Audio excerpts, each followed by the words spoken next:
आप देख रहे हैं लॉ बीम्स।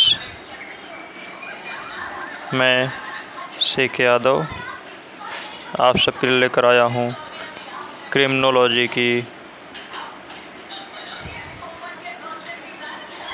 पनिशमेंट वाली चैप्टर्स की थ्योरीज ऑफ पनिशमेंट क्या होती है और थ्योरीज ऑफ पनिशमेंट में क्या क्या चीज़ें देखते हैं। क्रिमिनोलॉजी और पेनोलॉजी के नए टॉपिक को देखने वाले हैं थ्योरी ऑफ पनिशमेंट, यानी कि जो पनिशमेंट का सिद्धांत। तो इसमें हम देखने वाले हैं पनिशमेंट के सिद्धांत के साथ साथ में क्रिटिसिज्म में देखेंगे एंड लास्ट वीक में देखेंगे हम लोग इंडिया में कौन सी थ्योरी सुटेबल्स है। तो चलिए शुरू करते हैं अपना यह थ्योरी ऑफ पनिशमेंट। जैसा कि आप सब जानते हैं कि इस संसार में सभी को कुछ न कुछ पनिशमेंट दी जाती है। सबसे पहले हम बात करते हैं थ्योरी ऑफ पनिशमेंट में वर्ड की पनिशमेंट के बारे में कि पनिशमेंट क्या होती है। यह चीज़ हमने अगली वीडियो में देखा था और क्यों ज़रूरी होती है इसके बारे में। पनिशमेंट जो है क्यों पास्ट में अगर देखा जाए तो क्या होता है, तो पास्ट में अगर पनिशमेंट की बात करें तो इसमें क्या रहता है, टू इंश्योर क्राइम, उसको कि क्राइम रिपीट ना हो, अर्थात पास्ट में इस पर ध्यान दिया जाता था कि क्राइम दोबारा रिपीट ना हो। प्रेजेंट में क्या है कि प्रेजेंट में क्रिएट फियर, अर्थात फियर करना कि अगर जो रॉन्ग डूअर्स है वह किस तरीके से गलत काम करेगा तो वह ऐसा फियर क्रिएट कर देना कि वह इस तरीके से दोबारा कभी कोई गलत काम ना कर पाए। फ्यूचर में क्या है, इसका यह रहता है मेयरली कि टू प्रिवेंट्स क्राइम, मतलब क्राइम को जो है प्रिवेंट हो सके, पर क्राइम से बचा सके, क्राइम कम हो, इसके बारे में हम लोग बात करते हैं डिटरेंट थ्योरी की। और सेकंड प्रिवेंटिव, रिफॉर्मेटिव एंड रिट्रीब्यूटिव, और finally last theory of compensation. ठीक है, तो नंबर 1 बात करते हैं डिटरेंट थ्योरी।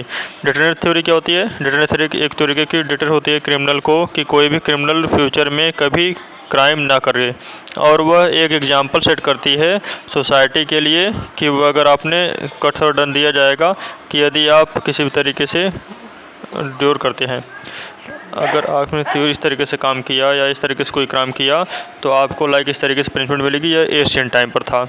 ठीक है, मतलब छोटे से छोटे अपराध के लिए बड़ी से बड़ी सज़ा देना डिटरेंट थ्योरी की विशेषता थी। और यहाँ की पर्पज़ रहता था कि प्रोटेक्ट करना, इंडिविजुअल के इंटरेस्ट को प्रोटेक्ट करना। ठीक है, इंडिविजुअल के इंटरेस्ट को जो है प्रोटेक्ट करना। इस थ्योरी पर क्रिटिसिज्म हुआ कि मान लिया कि यह जो थ्योरी है यह कुछ कुछ जगह पर सुटेबल्स है, बट हर केस में क्या है, सुटेबल नहीं है। सम टाइम क्या होता है कि जो क्राइम कमिट होता है उसमें heat of patience, extreme excitements होता है, जब ऑफेंडर्स उस तरीके से अपने मेंटल बैलेंस खो देता है, अर्थात इस चीज़ को ऑफेंस कमिट कर देता है, तो इसके तहत उसे सज़ा दिया जाता है।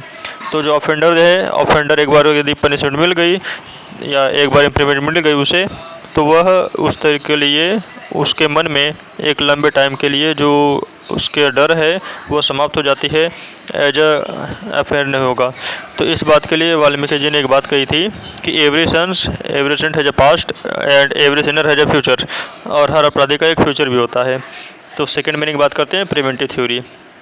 प्रिवेंटिव थ्योरीज का मेन पर्पज यह है कि पनिशमेंट करना, प्रिवेंट को मेजर करना जो क्राइम वगैरह हैं उसके लिए।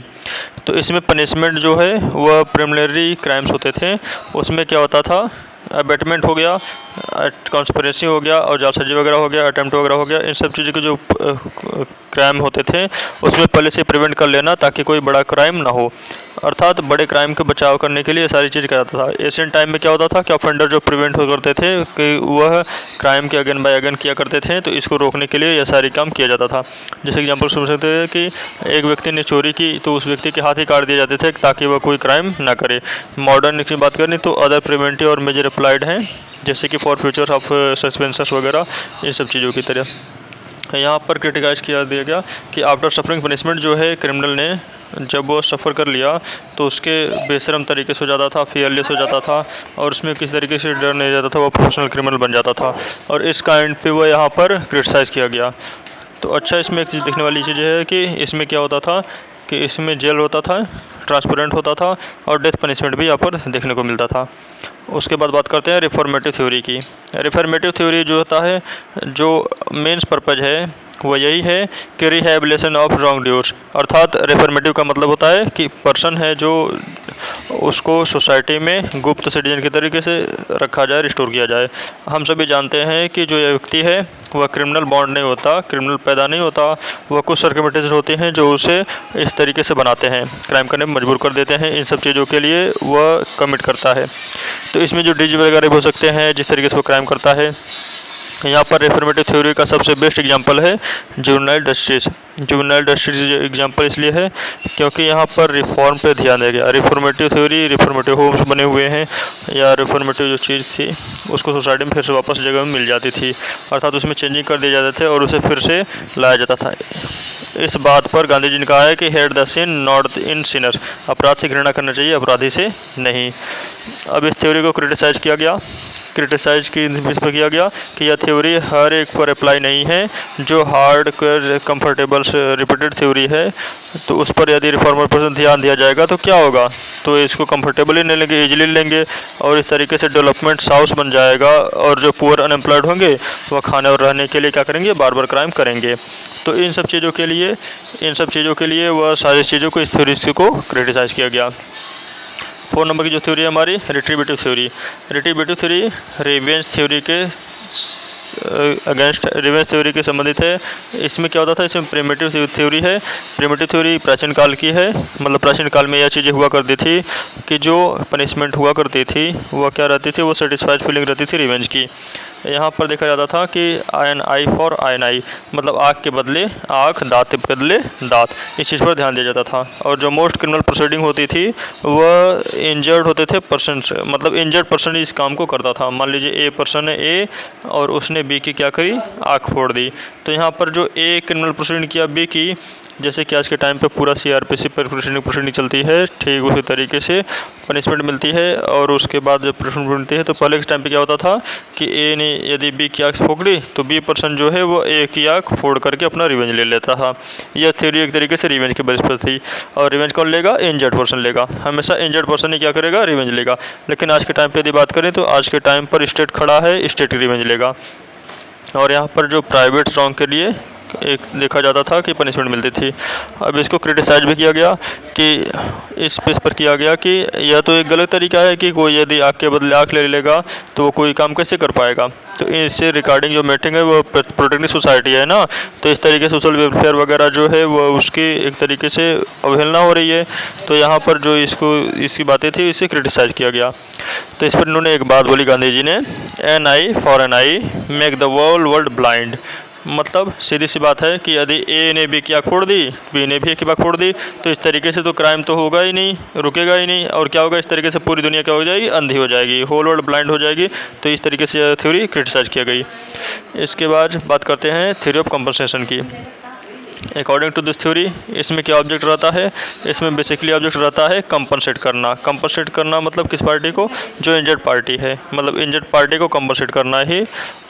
मान लीजिए ए ने बी के ऊपर इस तरीके से अटैक किया कि उसकी प्रॉपर्टी या उसकी कोई चीज़ पर हानि पहुंची, तो अब क्या होगा कि वो ए बी को कंपनसेट करेगा, चाहे मनी दे सकता है या अपनी किसी प्रॉपर्टी को दान करके उसे कर सकता है। तो ये कंपनसेट थ्योरी है, कंपनसेशन थ्योरी है। इस तरीके की जो चीज़ें हुई हैं वह कहीं ना कहीं एक इकोनॉमिकल फैक्टर पर फर्क पड़ता है और इसलिए यह सारी चीज़ें होती हैं। अब इस चीज़ को क्रिटिसाइज क्यों किया गया, क्रिटिसाइज इस पॉइंट पर किया गया कि जो ऐसे तो कोई भी व्यक्ति सिंप्लीफाई मोटिव क्राइम कर सकता है, अब उसके बाद कंपनसेट कर देगा तो आसानी से बच जाएगा। और इस यहाँ पर इस थ्योरी को क्रिटिसाइज किया गया।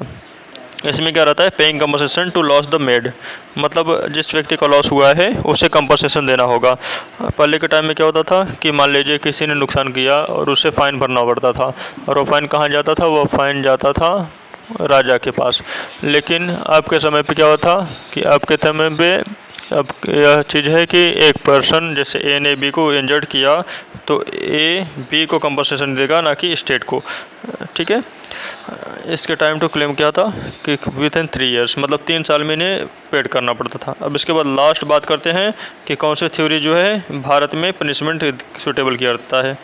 तो अकॉर्डिंग टू सेमेंट्स ने कहा कि जो परफेक्ट सिस्टम्स क्रिमिनल का जस्टिस देखें तो यह ना तो रिफॉर्मेटिव थ्योरी पर रह सकते हैं और ना ही डिटरेंट प्रिंसिपल रह सकते हैं। मतलब इसमें दोनों तरीक़ों पे किसी पर भी पूरी तरीके से डिपेंड नहीं रह सकते, क्योंकि जो भी रिक्वायर्ड पे होगा वह देखेंगे कि दोनों में क्या चीज़ें है करनी है। जो भी उस तरीके से देखा जाएगा कि एक कौन सा सुटेबल्स है उस पर वो आधारित रहेगा। और इस पर एक तरीके से यदि देखा जाए कि रिफॉर्मेटिव थ्योरी डेंजर भी हो सकता है कि इस तरीके से भाई हर कोई क्राइम करेगा ही, जाके रहेगा रिफॉर्म के फिर वापस हो जाएगा। ना तो रिफॉर्मेटिव थ्योरी पूरी होनी चाहिए, न ही deterrent theory. Time to time, case to case जो आपके देखने को मिलता है कि सिस्टमेटिक वे होना चाहिए कि किस चीज़ के लिए कि reformative as well as deterrentive theory suitable रहेगी इंडिया में। क्योंकि जो हर किसी को पनिश करना भी ज़रूरी नहीं है, क्योंकि कुछ लोगों को रिफॉर्म करने का भी आवश्यकता मिलना चाहिए कि पता नहीं कि उसने क्राइम किस लिए किया है, कि उसका उद्देश्य क्या था, सर्क्यूमेटर्स क्या थी। तो ये सब चीज़ें आप सबको तो ये उसके क्राइम के ऊपर डिपेंड करता है कि वो किस तरीके से सूटेबल माना जाता है सर्क्यूमेटर्स के अनुसार। लेकिन सबसे अहम बात यह है कि सेटलमेंट के अनुसार सेटलमेंट का मानना था कि दोनों थ्योरी आपके लायबल होंगे किसी भी चीज़ के क्राइम के लिए। तो इसके अनुसार हम कह सकते हैं कि दोनों सूटेबल्स होते हैं सभी थ्योरीज जो आपके सर्क्यूमेस्टेंसेस के आधार पर निर्णय लिए जाते हैं।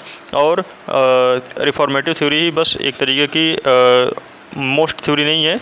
इस तरीके से हम कह सकते हैं कि रिटर्नेटिव थ्योरी भी, डिटरेंटिव प्रिंसिपल भी उसके कहीं ना कहीं माने रखते हैं।